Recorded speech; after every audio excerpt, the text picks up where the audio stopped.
Okay, this next version is knees 201, so it's a little bit more advanced than statically adjusting. And what I'm going to do now is I'm going to begin just by shifting my weight backwards and then forward.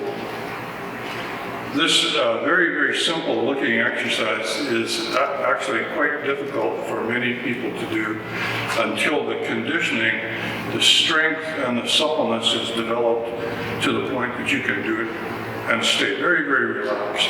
This exercise is very taxing on your lower body, but this is something that we want in Tai Chi. We want to develop lower body strength, a good sense of balance, and a lot of suppleness in joints that as we age are going to lose both strength and suppleness.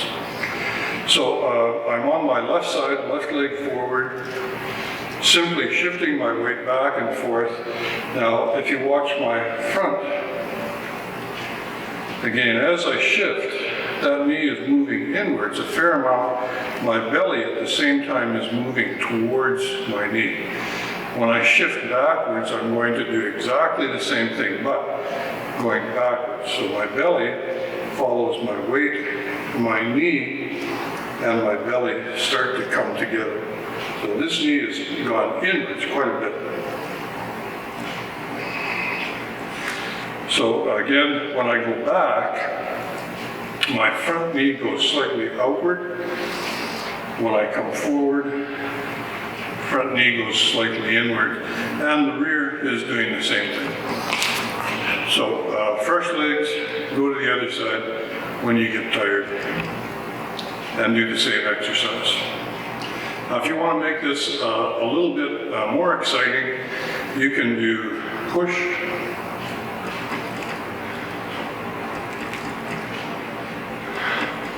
you can do, actually from word off right, you can do this whole segment and explore what should be happening inside your hip joints. And right now, I'm poking each side of my hip to ensure that it's released, it's soft in this area. As soon as I tighten one side or the other, then I know that I'm off by quite a bit. So if we were to do it from roll back,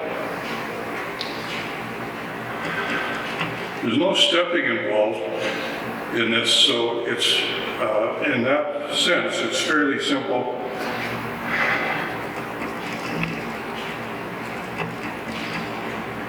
Simpler than other portions, and it only involves lower body action accompanied by arm movement. So what should happen as I'm going into rollback from ward off to the right is I'm going to twist inside my hip joint, putting more weight here and gluing myself down, increasing the amount of root that I have. So what should happen when I do that with my front knee?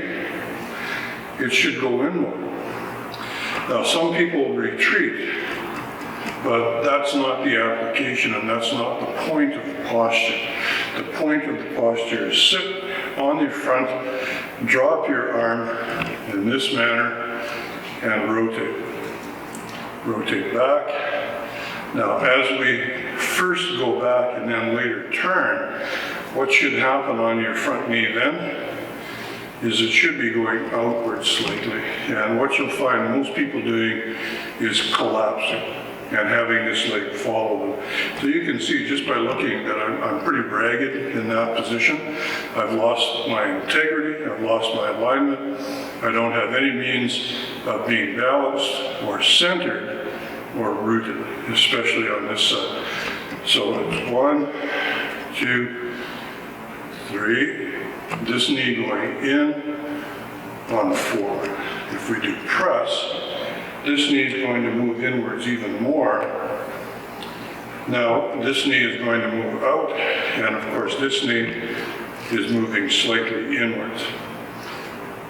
And again, on one of push, rather than immediately retreating, there is an application, a fairly important application that involves your arms opening and rooting, sinking, becoming very heavy. Then back, So if you pay attention and do that as an exercise, and you can do it on both sides, no problem with that, then you're going to go a long way to understanding knee movement, hip movement, and how to repair your knees. So again, as I said in the beginning, the main point of what we're doing is to keep weight off of the knee and to keep the knee aligned. Now, a lot of people think if they collapse and put very little effort that they can't possibly be hurting themselves. So you will see people in collapsed, misaligned postures. But actually what you're doing when you collapse is, again, you're putting unwanted weight into unwanted areas. When my knee collapses in like that, rather than protecting it and taking things easy, what I'm doing is putting weight onto my knee. And again, I'm in danger of hurting that. So that's moving back and forth, and then moving back and forth in a slightly more complex way. And it should give you a good idea how the rest of the form goes. Now, there are places in the form where we transfer weight. For instance, traversing from first posture into second posture. So how do we do that and keep all the attributes of Tai Chi in place? Well, one of the things you can't do is lurch. And this is what a lot of people do. They immediately lose all alignment, all center, all root, and then drag the foot up. But this, again, very clearly violates many Tai Chi principles. So the actual method of doing this is, once I've completed ward off to the left, that the first part of ward off to the right is an expansion through the groin, increasing this arch and making my rear foot heavier, not lighter, not leaning. You can see again that this knee is now in peril. So I stay upright, I open and rotate on the front, and then once I have sufficient weight on my hip, where I can stay aligned, then I'll step. So 1, 2, and then of course the rest of the posture comes out of that.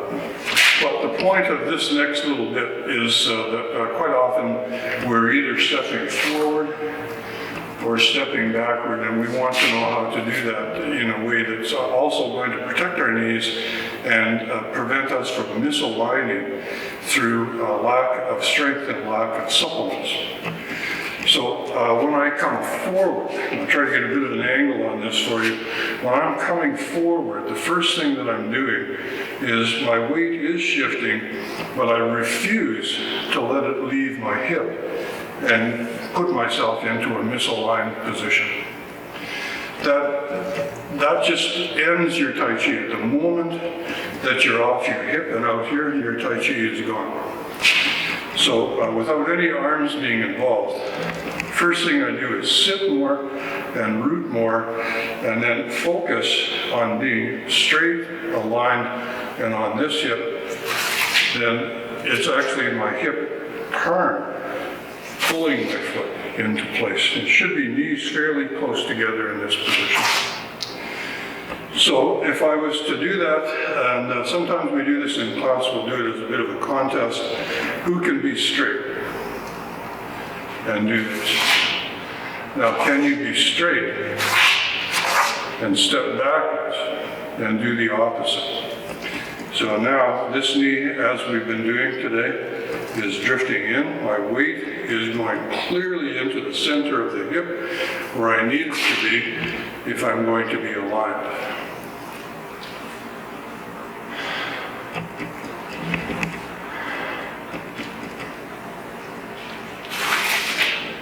So that's our next drill, is not only to shift weight back and forth, but to do it in a manner that we can not have to be off balance as we're stepping. So stepping is, for many people, again, stepping is a bit of a trial. and attention has to be paid to how it's being done so that we aren't falling. Either falling as we step backwards or falling when we step forward. This is a very, very common trait in a lot of students, and it can't be allowed to persist. This is correct, correct, correct. Now, if you do this, typically, how in heaven's name are you going to sit here? Everything is in such bad alignment. So waist goes with weight.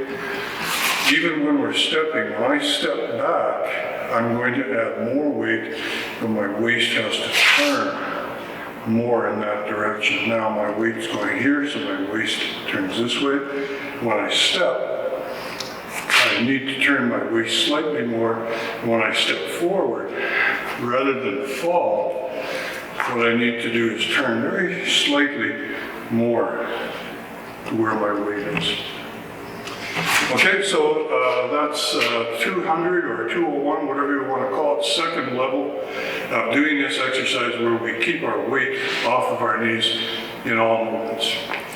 And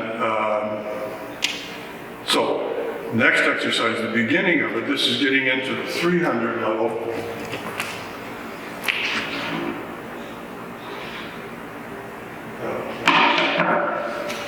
So I'll just show you the drill first. It's basically what we were doing, but we're going to do it a little bit more casually and a little more quickly.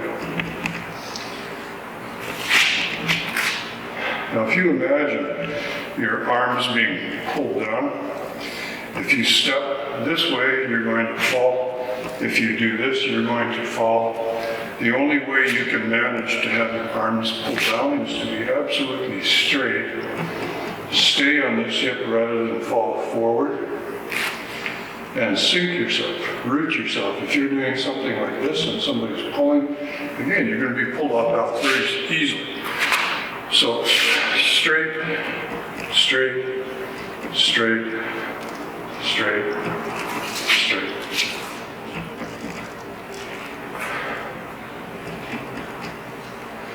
So this exercise, you can do it on both sides, of course.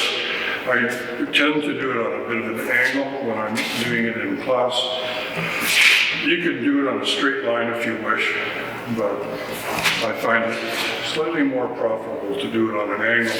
Most Tai Chi, it should be done on an angle rather than meeting an opponent straight on. Usually we should be on an angle.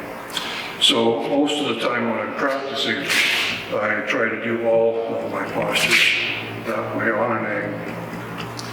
Okay, now, so to slow it down, once again, as I'm shifting forward, you can see my knee going in, and right now it's gone in even more. When I stepped up and put most of my weight here, my knee's actually tucked in almost in a dog leg.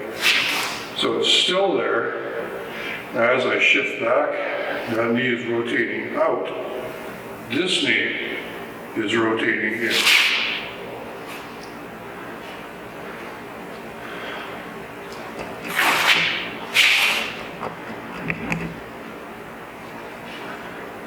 So if you slow it down, you can apply what we learned in the first segment of this about knee movement caused by movement of the hip.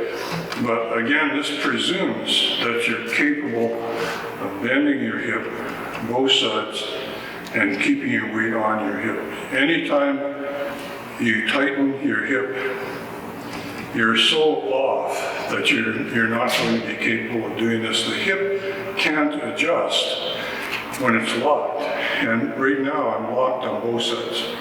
The hip can only adjust when it's released. And this is a very desirable thing. So completing this section, I'll do it facing this way. When we're doing wave hands, I can't do my hands and mark my knee at the same time, but what should be happening as I'm coming over is that my knee is slightly dropping in. When I step it should go more in. And now the same thing is happening on this side. This knee should be coming in very slightly as I'm moving.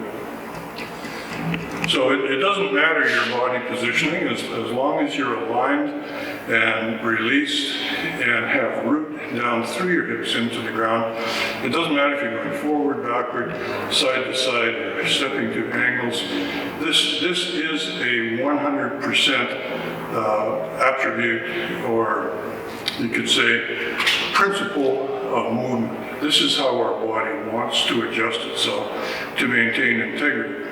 And because of Tai Chi having a prohibition on use of force, we have to have integrity and root and the ability to rotate. That's what we use in place of muscular force. So fairly short and sweet today. Hope it was something of benefit to you, and see you next time.